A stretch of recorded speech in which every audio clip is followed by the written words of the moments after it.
بسم اللہ الرحمن الرحیم۔ السلام علیکم ناظرین گرامی، آپ نے اکثر ٹی وی اور تصاویر میں دیوقامت انسان دیکھے ہوں گے جو لمبی چوڑی جسامت کے ساتھ ساتھ بھرپور قوت کے مالک بھی ہوتے ہیں۔ افسانے اور سفرنامے ہو یا الف لیلا کی داستانیں، ایسی دیوقامت انسانوں کی تذکروں سے بھری پڑی ہے جو انسانوں کو اپنے ہاتھوں سے مسل دینے اور پیروں سے کچل دینے پر قادر تھے۔ لیکن دوستو، فلموں اور ڈراموں کے ساتھ ساتھ ایک ایسے شخص کا تذکرہ بھی تاریخی کتابوں میں موجود ہے جس کے طویل قد کا یہ عالم تھا کہ وہ سمندروں میں چلتا تو ڈوب نہ سکتا تھا۔ روایتوں کے مطابق اس شخص نے 3500 برس کی عمر پائی۔ اس نے حضرت آدم علیہ السلام سے لے کر حضرت موسیٰ علیہ السلام تک کے ادوار دیکھے، جبکہ اسی شخص سے متعلق یہ بھی کہا جاتا ہے کہ یہ طوفان نوح کے وقت حضرت نوح علیہ السلام کی کشتی میں سوار نہ ہوا، اس کے باوجود یہ طوفان اس کا کچھ نہ بگاڑ سکا۔ یہ وہ واحد کافر شخص بتایا جاتا ہے جو طوفان نوح سے بچ نکلا۔ تذکرہ انبیاء اور دیگر تاریخی کتب میں اس شخص کا نام اوج بن عنق بتایا جاتا ہے۔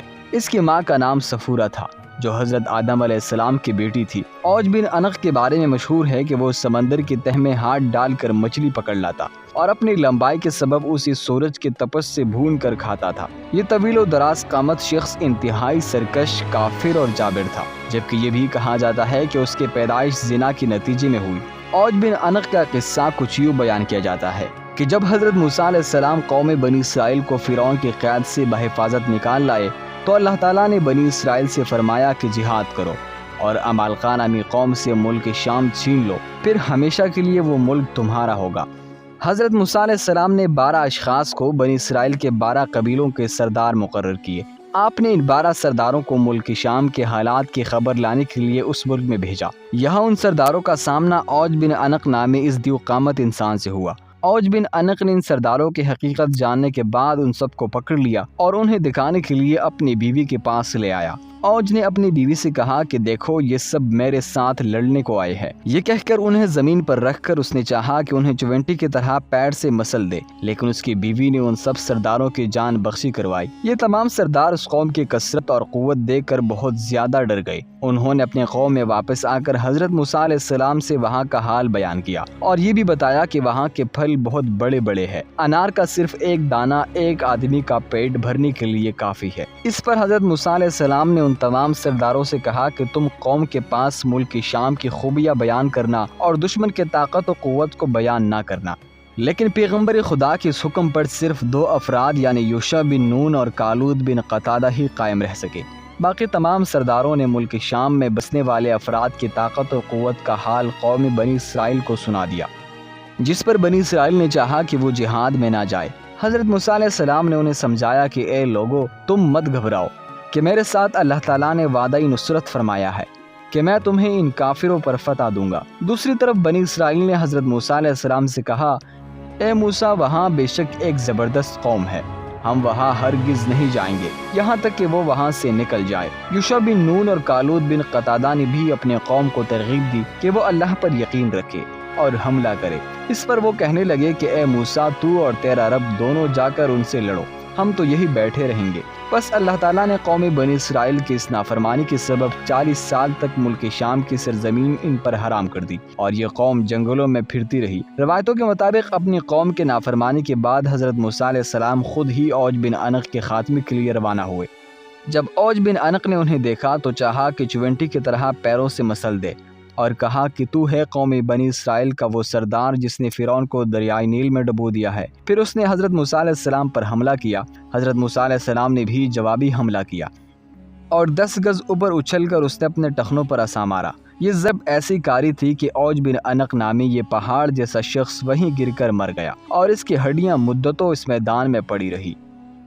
ناظرین گرامی، یہ بات یہاں آپ کو بتاتا چلوں کہ بہت سے کتب تفاسیر اور تاریخ میں لکھے اوج بن عنق کے واقعات کے باوجود مشہور مورخ ابن کثیر اپنی کتاب البدایہ والنہایہ میں اوج بن عنق جیسی کسی بھی طویل قامت شخص کے وجود کی سختی سے تردید کرتے ہیں۔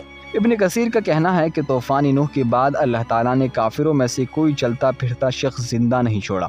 ام المؤمنین حضرت عائشہ رضی اللہ عنہا سے مروی ہے کہ رسول اللہ صلی اللہ علیہ وآلہ وسلم نے فرمایا، نوح علیہ السلام اپنی قوم میں 50 کم ہزار سال ٹھہرے۔ انہوں نے 100 سال شجرکاری کی اور وہ درخت بڑے ہوئے تو ان کو کاٹا اور ان کی کشتی تیار کی۔